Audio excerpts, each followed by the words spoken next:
السلام عليكم ورحمة الله وبركاته. حبايبنا يا رب تكونوا بخير وألف خير في نهار رمضان واحنا صايمين. اللهم ارحم موتانا واشفي يا رب مرضانا.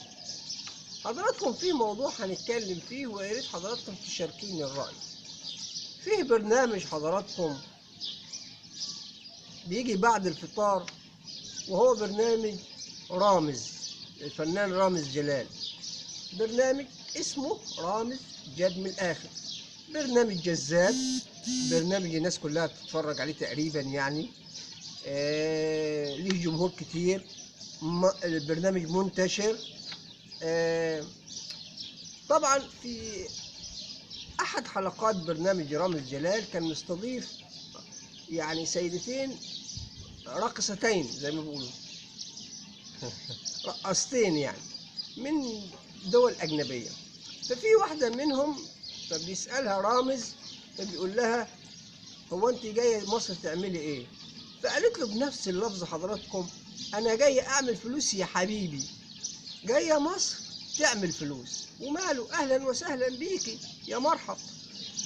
لكن حضراتكم اللي وقفني هنا إن الرقاصة مع احترامنا لكل الفنون عشان ما نقوموش علينا إحنا رقاصة وبترقص على رأي عادل إمام.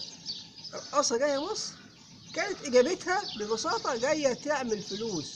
ومعنى حضراتكم إنها جاية تعمل فلوس يعني تعمل ثروة، يعني مش فلوس عادية، مش جاية تعمل 500 جنيه ولا 1000 جنيه، لا، معنى إنها جاية تعمل فلوس إنها جاية تعمل ثروة.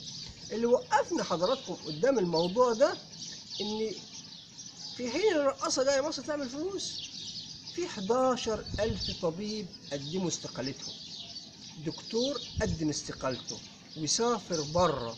يعني على سبيل المثال دكاترة مصر، شباب مصر اللي هم ركائز أي مجتمع، اللي هم رمز تقدم وحضارة البلد، اللي هم مستقبل الدولة، اللي هم بناء لأي مجتمع حقيقي، اللي هم يعدوا أحد الركائز الأساسية لحضارة وتقدم ونمو ورقي أي مجتمع.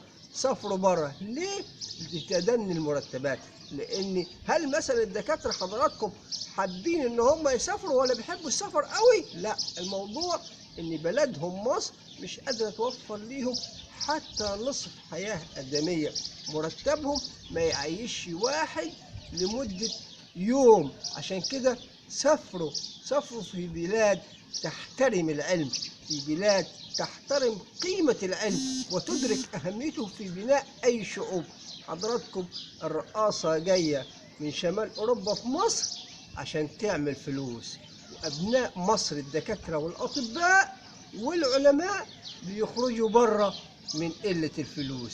بذمتكم حضراتكم مش موضوع محتاج مننا وقفة؟ أكيد حضراتكم خدتوا بالكم. ما تخلوش حضراتكم الموضوع يمر عليكم مر الكرام. الموضوع مهم ورسالة غاية في الأهمية. مع احترامنا للرقاصة جاية من شمال أوروبا عشان تعمل فلوس، يعني تعمل ثروة.